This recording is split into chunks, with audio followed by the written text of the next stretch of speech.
Како се прави успешна долгорочна заедничка активност? Долгорочните активности каде учениците редовно се сретнуваат и заеднички работат на одреден продукт, се секогаш поефективни од краткорочните. Во ваквите активности учениците имаат можност подобро да се запознаат, да учат еден за друг и да изградат заемна доверба. Како би изгледале фазите на една долгорочна креативна работилница? Фаза 1.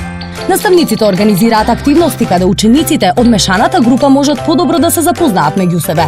Љулета, Марко, Лила, Весна, Дритон и Осман имаат повеќе средби каде играат игри и имаат групни дискусии за зближување, тимска работа и градење доверба. Фаза 2. Откако малку подобро ќе се запознаат, тие добиваат задача да изработат видео за влијанието на технологијата врз животот на младите. На првите две средби, тие го договараат концептот на видеото и развиваат акционен план. Договорот за првата недела е следен. Марко, Лила и Дритон ќе извршат истражување на интернет, а Љулета, Весна и Осман ќе бидат одговорни за закажување интервјуа. Фаза 3.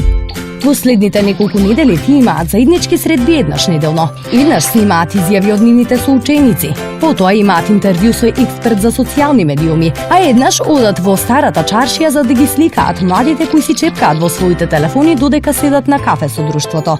На крај, самите си седнуваат на сок во чаршијата додека ги сумираат впечатоците од денот.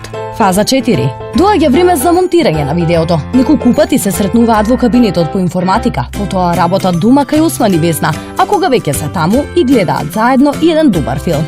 Фаза 5. И после 3 месеци видеото е готово и спремно за презентација. Изработено е на јазиците кои се користат во заедницата. Тимот го презентира на јавен настан пред целата заедница, а потоа сите заедно излегуваат да прослават. Таман во исто време го прославуваат и роденденот на Љулета. Резултат: ученици кои се почитуваат меѓусебно, кои се дружат и надвор од училиштето и кои еднакво ги ценат и своите сличности и своите разлики. Заедничка соработка и меѓусебна почит. Тоа е меѓуетничка интеграција.